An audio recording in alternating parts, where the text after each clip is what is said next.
बिस्मिल्लाहिर्रहमानिर्रहीम। अस्सलाम वालेकुम व्यूअर्स, मैं हूं आपका होस्ट मोहम्मद आसिफ और आप मेरा यूट्यूब चैनल ETV 786 देख रहे हैं। आपसे गुजारिश है कि आप ज़्यादा से ज़्यादा मेरी वीडियोस को लाइक करें और शेयर करें और चैनल को सब्सक्राइब करें ताकि ज़्यादा से ज़्यादा लोग इससे फ़ायदा उठा सकें।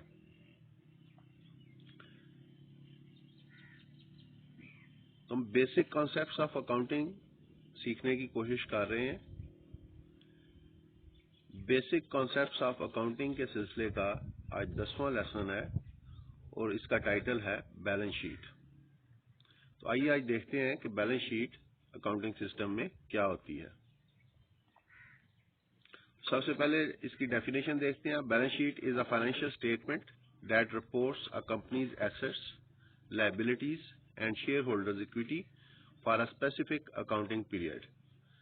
तो ये एक स्टेटमेंट है, फाइनेंशियल स्टेटमेंट है, जो किसी कंपनी के एसेट्स, लायबिलिटीज और शेयर होल्डर्स इक्विटी को रिपोर्ट करती है for a specific accounting period and provide a basis for computing rates of return and evaluating its capital structure। और इन्वेस्टमेंट पर रेट ऑफ रिटर्न डिटरमिन करती है और कैपिटल स्ट्रक्चर बताती है। कैपिटल स्ट्रक्चर क्या है कि आपके इन्वेस्टमेंट में इक्विटी और डेट की रेशियो क्या है।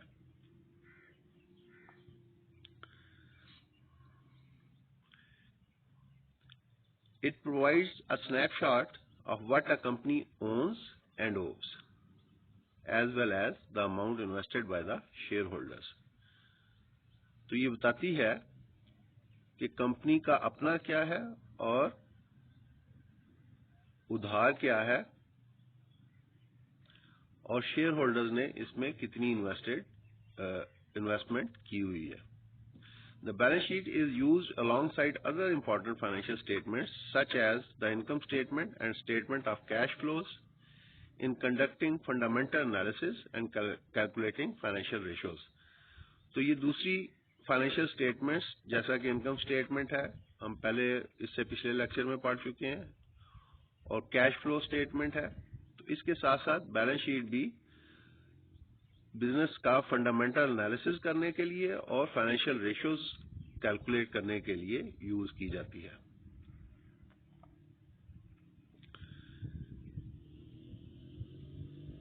हम पिछले लेक्चर्स में पढ़ चुके हैं अकाउंटिंग इक्वेशन। तो ये बेसिक कॉन्सेप्ट वही है अकाउंटिंग इक्वेशन वाला। उसमें भी यही तीन चीजें एनालाइज की जाती हैं, यानी कि एसेट्स, लायबिलिटीज और शेयर होल्डर्स इक्विटी। और उसकी इक्वेशन इस तरीके से है कि एसेट्स इक्वेट करते हैं लायबिलिटीज और शेयर होल्डर इक्विटी को।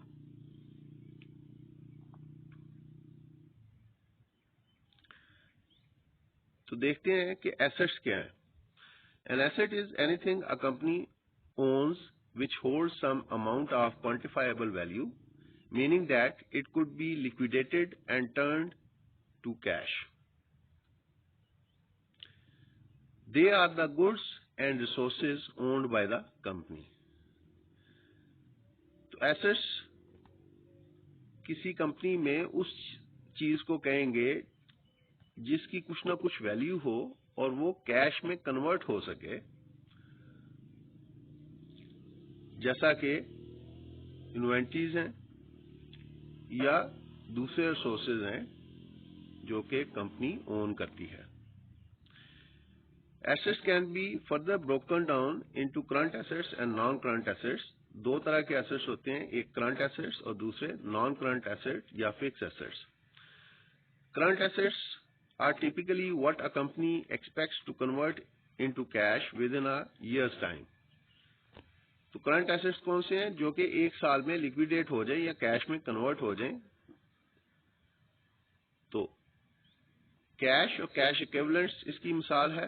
Prepaid expenses, inventory, marketable securities and accounts receivable, ये इसकी एग्जांपल्स हैं। Non current assets are long term investment that a company does not expect to convert into cash in the short term. Non current या fix assets long term investments होती हैं जो कि company expect करती है कि एक साल में या शॉर्ट रन में लिक्विडेट करने की जरूरत नहीं है, जैसा कि लैंड, इक्विपमेंट, पेटेंट, ट्रेडमार्क और प्रॉपर्टी एटसेट्रा।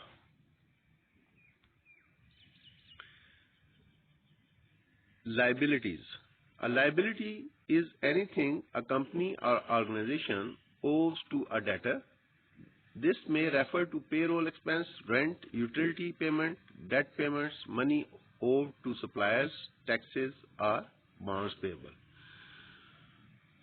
तो कंपनी के लिए जो पेएबल्स हैं, जो दूसरे जो कंपनी के स्टेक होल्डर्स हैं, उनका जो शेयर है कंपनी के अंदर, आप इस तरीके से कह लें, या कंपनी के अलावा लोगों को जो पेएबल्स हैं, लायबिलिटीज हैं कंपनीज के ऊपर, उसको लायबिलिटी कहेंगे।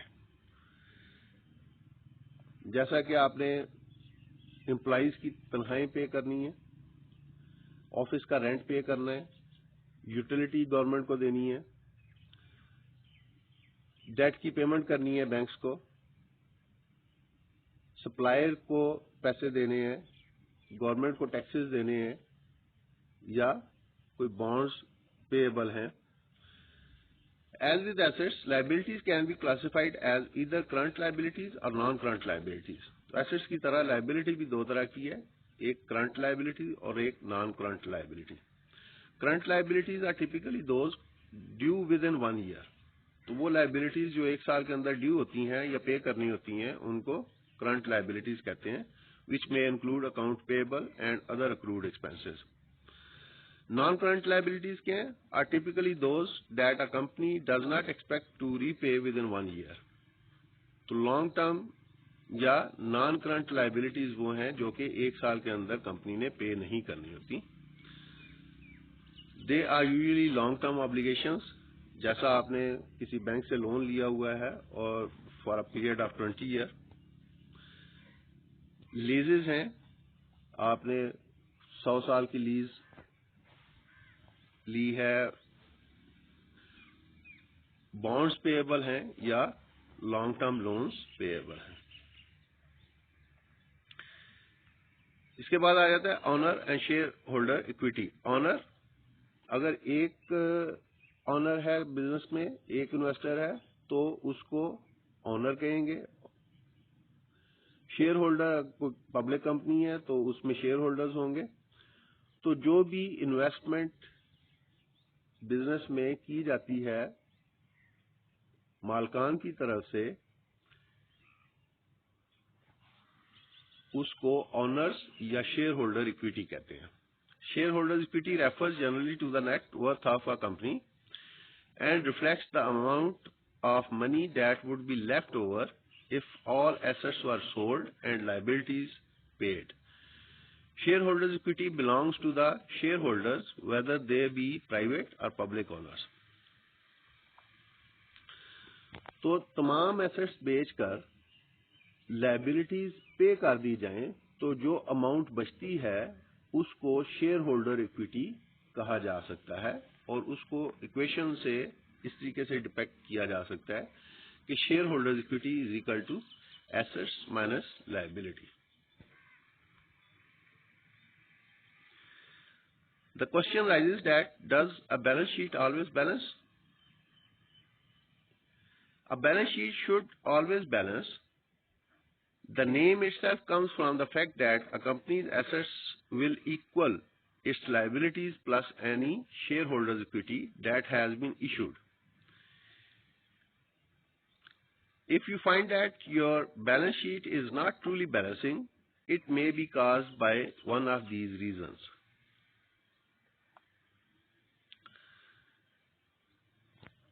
बैलेंस शीट हमेशा बराबर होनी चाहिए, यानी कि एसेट्स इक्वल होने चाहिए लायबिलिटीज प्लस ऑनर इक्विटी के। और अगर ऐसा नहीं होता तो फिर उसकी कुछ रीजंस हो सकती हैं। हो सकता है कि आपका डाटा इनकम्प्लीट हो या मिसप्लेस हो, ट्रांजैक्शन को गलत रिकॉर्ड कर दिया गया हो, करेंसी एक्सचेंज रेट में कोई डिफरेंस इंटर कर दिया गया हो, इन्वेंट्री की अमाउंट गलत लिख दी गई हो, इक्विटी को गलत कैलकुलेट कर दिया गया हो, या लोन अमोर्टाइजेशन और डेप्रिसिएशन की अमाउंट को गलत रिकॉर्ड कर दिया गया हो।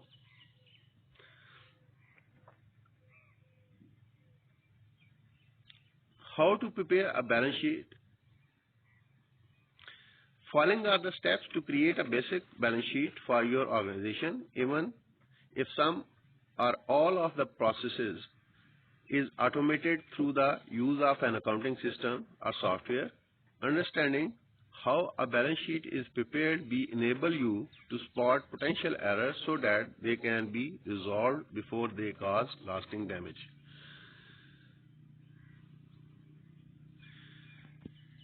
तो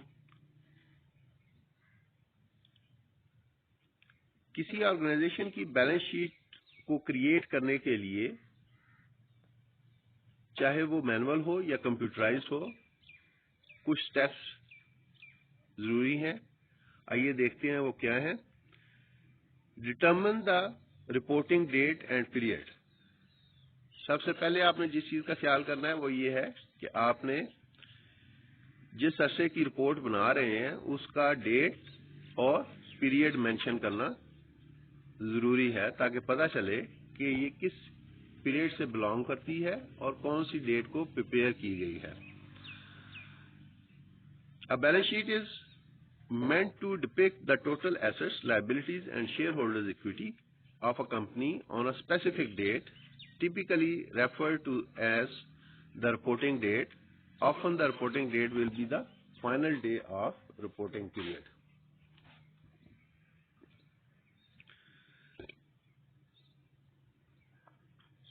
उसके बाद आप क्या करेंगे? एसेट्स को आइडेंटिफाई करेंगे। तमाम एसेट्स, चाहे वो करंट एसेट्स हैं या नॉन करंट एसेट्स हैं, उनको आइडेंटिफाई करेंगे और उनको बैलेंस शीट में दर्ज करेंगे।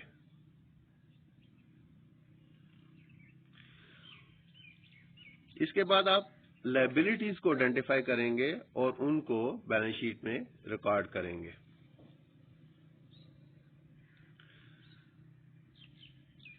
और उसके बाद शेयर होल्डर इक्विटी को कैलकुलेट करेंगे। अगर तो वो सिंगल ऑनर या को ऑनर्स, थोड़े ऑनर्स की एक प्राइवेट कंपनी है तो उसको आसान है रिकॉर्ड करना, क्योंकि उसमें इन्वेस्टमेंट की अमाउंट कैपिटल की सूरत में मेंशन होती है और उसमें कोई फर्दर ज्यादा डिटेल्स की जरूरत नहीं होती। लेकिन अगर कोई पब्लिक कंपनी है तो उसमें फिर आपको स्टॉक को कैलकुलेट करना पड़ेगा जो आपने इशू किया है। वो कॉमन स्टॉक हो सकता है, प्रेफर्ड स्टॉक हो सकता है या ट्रेजरी स्टॉक हो सकता है, तो उसको अलग-अलग मेंशन किया जाएगा। और उसके बाद आप रिटेन्ड अर्निंग्स कैलकुलेट करेंगे। रिटेन अर्निंग क्या है? आपने पिछले लेक्चर में पढ़ा था इनकम स्टेटमेंट के बारे में, तो उसमें हमने देखा था कि जो एक्सेस ऑफ रेवेन्यूज है ओवर द एक्सपेंडिचर, उसको हम कहते थे प्रॉफिट। तो प्रॉफिट को डिस्ट्रीब्यूट जब किया जाता है अमंग द शेयर होल्डर्स, तो या तो सारा किया जाएगा तो जीरो रिटेन अर्निंग होगी, और अगर उसमें से कुछ प्रॉफिट पे कर दिया जाए और कुछ रिटेन कर लिया जाए ऑर्गेनाइजेशन में फॉर फर्दर इन्वेस्टमेंट, तो जो रिटेन किया गया है उसको रिटेन्ड अर्निंग्स कहते हैं। और रिटेन अर्निंग बैलेंस शीट का हिस्सा होती है, इक्विटी में उसको ऐड किया जाता है। Add total liabilities to total shareholders' equity and compare to assets. The difference should be equal to retained earning out of profit earned for the year. To ensure the balance sheet is balanced, it will be necessary to compare total assets against total liability plus equity. To do this, you will need to add liabilities and shareholders' equity together. If you have found that the balance sheet does not balance, there is likely a problem with some of the accounting data you relied on. Double check that all of your entries are in fact correct and accurate. You may have omitted or duplicated assets, liability or equity, or miscalculated your totals.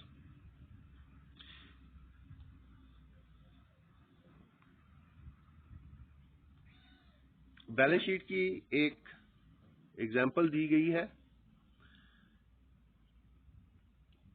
सबसे ऊपर हमने title लिखा, letter head लिखा, किस company की ये balance sheet represent कर रही है, तो वो रमजान ट्रेडर्स है इस मिसाल में। स्टेटमेंट ऑफ फाइनेंशियल पोजीशन या बैलेंस शीट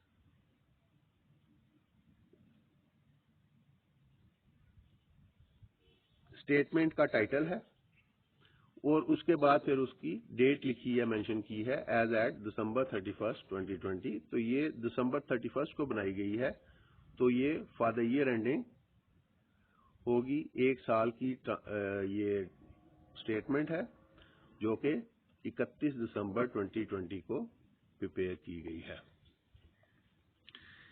इसमें हम कंपेयर कर रहे हैं पिछले साल से इस साल के फिगर्स को, जिसमें ऑनर इक्विटी में कैपिटल, रिटेन्ड अर्निंग और नॉन कंट्रोलिंग इंटरेस्ट, वो इंटरेस्ट जो कि डिस्ट्रीब्यूट नहीं किए गए, वो दर्ज किए गए हैं। उसके बाद फिर लायबिलिटीज, पहले नॉन करंट और उसके बाद करंट लायबिलिटीज इंटर की गई हैं, और उसके बाद एसेट्स को दर्ज किया गया है, पहले नॉन करंट एसेट्स और उसके बाद करंट एसेट्स। तो हमने देखा कि ऑनर इक्विटी को हमने तीनों आइटम्स को टोटल किया, उसके बाद फिर तमाम करंट लायबिलिटीज और नॉन करंट लायबिलिटीज को ऐड किया, और फिर ऑनर इक्विटी और लायबिलिटीज को ऐड करके एक फिगर ड्राइव किया, ये देखने के लिए कि क्या ये एसेट्स के बराबर है या नहीं। और उसके बाद फिर नीचे हमने एसेट्स को टोटल किया, तो दोनों तरफ का टोटल बराबर है, यानी कि एसेट्स का टोटल बराबर है इक्विटी और लायबिलिटी के सम के। तो इस तरीके से हम बैलेंस शीट तैयार करते हैं। इसके अंदर नोट का एक कॉलम दिया गया है जो कि जो भी अमाउंट, जिस अमाउंट के सामने नोट लिखा गया है, उस नोट में उसकी डिटेल दी गई है और ये बैलेंस शीट का हिस्सा होती है। और नीचे नोट में हम मेंशन कर देते हैं कि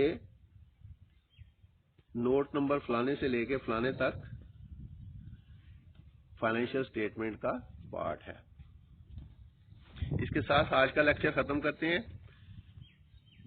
ये बेसिक कॉन्सेप्ट्स ऑफ अकाउंटिंग के सिलसिले का 10वां लेक्चर था और इसका टाइटल था बैलेंस शीट।